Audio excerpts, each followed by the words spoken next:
नमस्कार दोस्तों, मेरा नाम है प्रदीप चौहान। बात समझनी है तो पूरी सुननी होगी। दोस्तों, आज 5 अगस्त इंतज़ार होगा, लोगों को इंतज़ार था कि राहुल गांधी आज कुछ बहुत बड़ा खुलासा करने वाले हैं कि उन्होंने कहा था कि मैं ऐसा खुलासा करूंगा कि चुनाव आयोग के पैरों के नीचे से ज़मीन खिसक जाएगी, एटम बम फट जाएगा। लेकिन जो इंतज़ार कर रहे हैं उनको मैं खबर दे दूं कि फिलहाल वो मामला 8 अगस्त के लिए टल गया है, क्योंकि कल जो झारखंड के निर्माता जिनको कहा जाता है शिबू सोरेन, उनकी मृत्यु की वजह से इंडिया गठबंधन का सहयोगी होने की वजह से राहुल गांधी ने इस कार्यक्रम को 8 अगस्त तक टाल दिया। अब 8 अगस्त को बेंगलुरु में वो खुलासा करेंगे, यानी 2 दिन बीजेपी और चुनाव आयोग को आराम से नींद आ सकती है। 2 दिन इसलिए कह रहा हूं कि 8 अगस्त तक का इंतजार उनका टाइम नहीं है।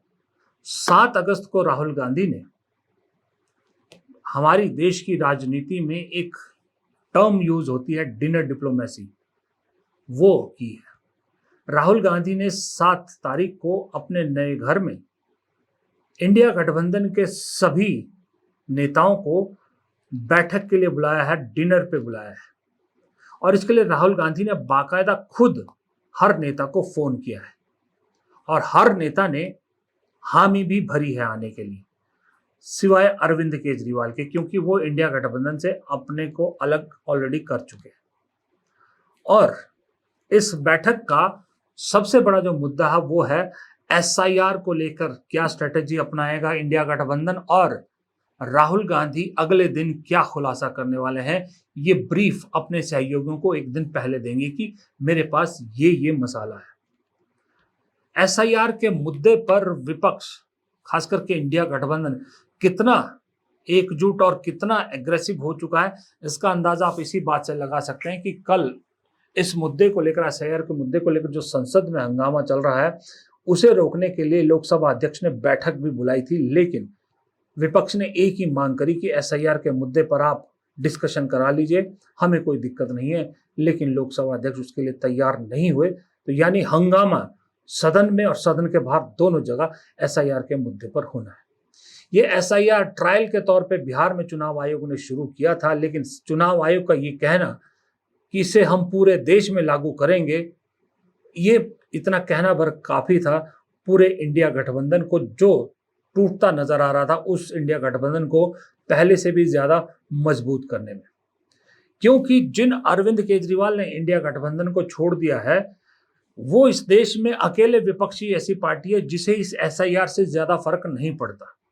बाकी सबको फर्क पड़ता है, चाहे वो आरजेडी हो, समाजवादी पार्टी हो, टीएमसी हो, डीएमके हो, शिवसेना यूबीटी हो, एनसीपी शरद पवार हो, जेएमएम हो, कांग्रेस हो, सबको फर्क पड़ता है। सबके दिल में एक आशंका है कि उनके वोट काटे जाएंगे या कुछ गड़बड़ियां होगी। लेकिन अरविंद केजरीवाल ऐसे जिन्हें फर्क नहीं पड़ता है, क्योंकि दिल्ली का चुनाव अभी निपटा है, अब 5 साल इंतजार करना है। पंजाब में बीजेपी वैसे ही चौथे नंबर पर है, तो वहां इतना बीजेपी को कोई लालच भी नहीं है कि वहां कुछ इस तरह से किया जाए कि भाई आम आदमी पार्टी को परेशानी हो। इसलिए अरविंद केजरीवाल फिलहाल थोड़े से विपक्ष में सभी में शांत रह सकते हैं, उन्हें थोड़ी सी शांति है।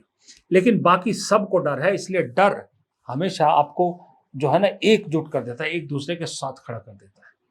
अब जब 7 तारीख को राहुल गांधी ब्रीफ करेंगे कि उनके पास क्या है, 8 तारीख को क्या खुलासा करने वाले हैं, तो उसके बाद इंडिया गठबंधन का हर नेता तैयार होगा पहले से कि हमें इस पर क्या बोलना है, गठबंधन को आगे कैसे इस पर एक्शन करना है। इसलिए सभी नेता आने के लिए तैयार हो गए। देखिए देखिए 7 तारीख को इंडिया ब्लॉक की मीटिंग है और राहुल गांधी जी इस मीटिंग के निमंत्रक हैं। राहुल गांधी जी ने सबको खुद फोन करके निमंत्रण दिया है, उसमें उद्धव ठाकरे जी भी है।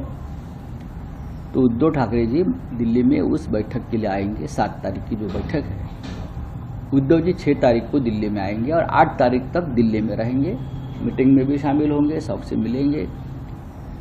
संसद भवन में हमारा जो पार्टी का नया कार्यालय बना है वहाँ भी जाएंगे।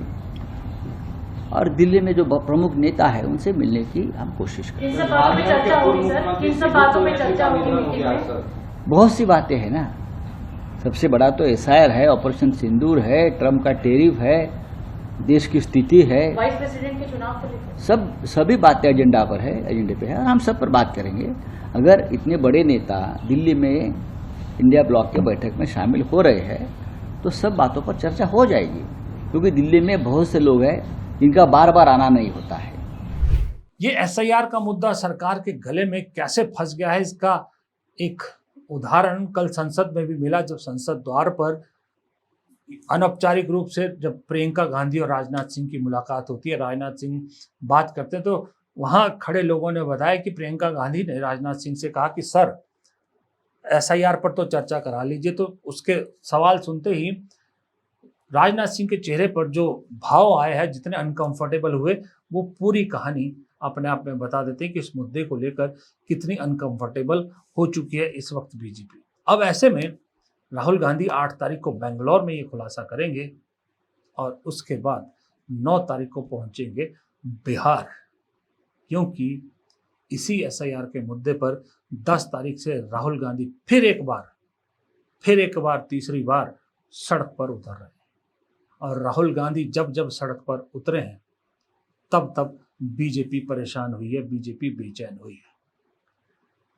भारत जोड़ो यात्रा में कन्याकुमारी से कश्मीर तक चले तो बीजेपी 240 पे पहुंच गई। हालांकि राहुल गांधी तो कहते हैं कि 140-150 से ज्यादा नहीं थी, पर चली 240 पे पहुंची।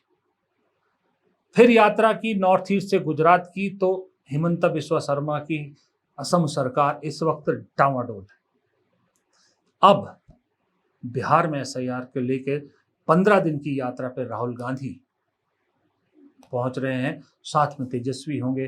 तो वहां की जेडीयू बीजेपी सरकार की नींद हराम हो चुकी है, क्योंकि प्रूवन ट्रैक रिकॉर्ड है।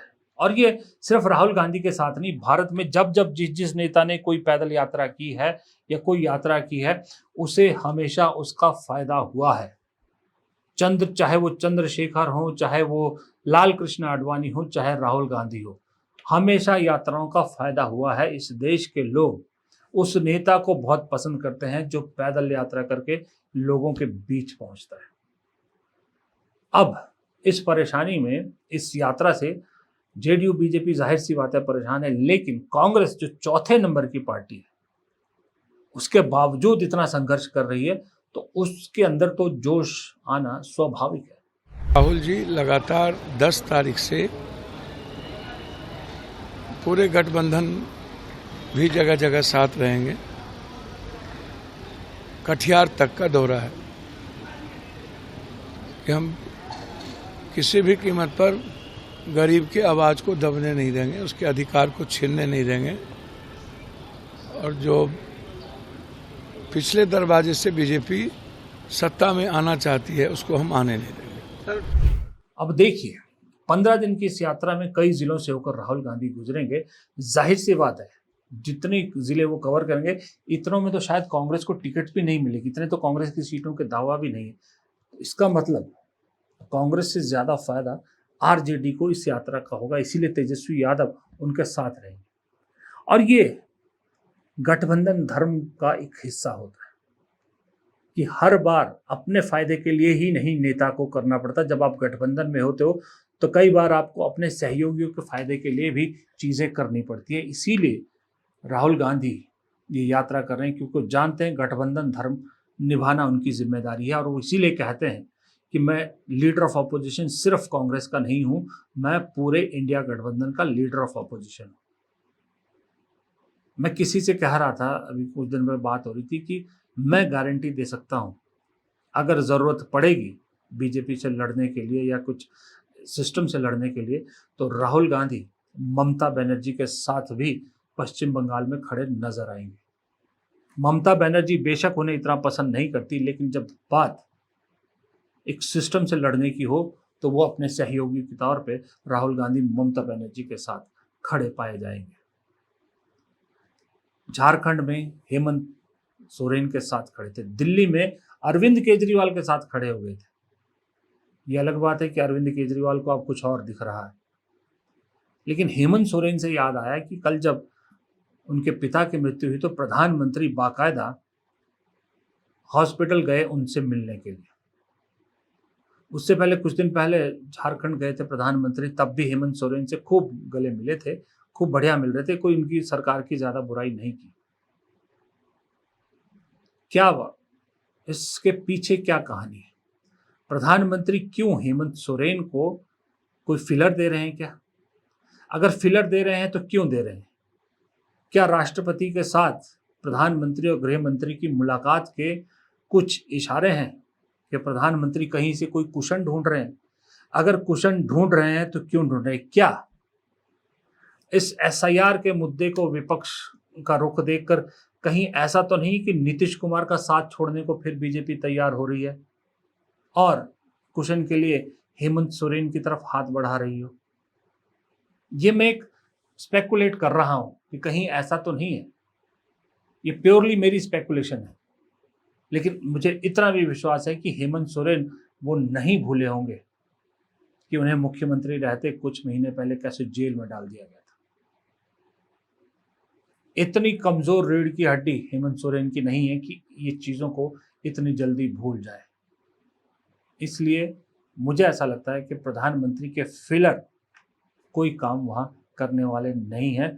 उल्टा हेमंत सोरेन अगर जो पिता की मृत्यु की वजह से अगर परसों शामिल ना भी हो पाए, वैसे तो उन्होंने कहा है कि कोशिश करेंगे कि साथ की बैठक में वो आए, अगर नहीं भी आ पाए तो भी वो इंडिया गठबंधन के एक मजबूत पिलर और कांग्रेस के मजबूत सहयोगी हमेशा रहेंगे। फिलहाल इस वीडियो में इतना ही। अगर वीडियो पसंद आया तो वीडियो को लाइक कीजिएगा, शेयर कीजिएगा, कमेंट बॉक्स में राय दीजिएगा और चैनल को अगर सब्सक्राइब नहीं किया है तो प्लीज़ चैनल को सब्सक्राइब जरूर कीजिएगा। नमस्कार।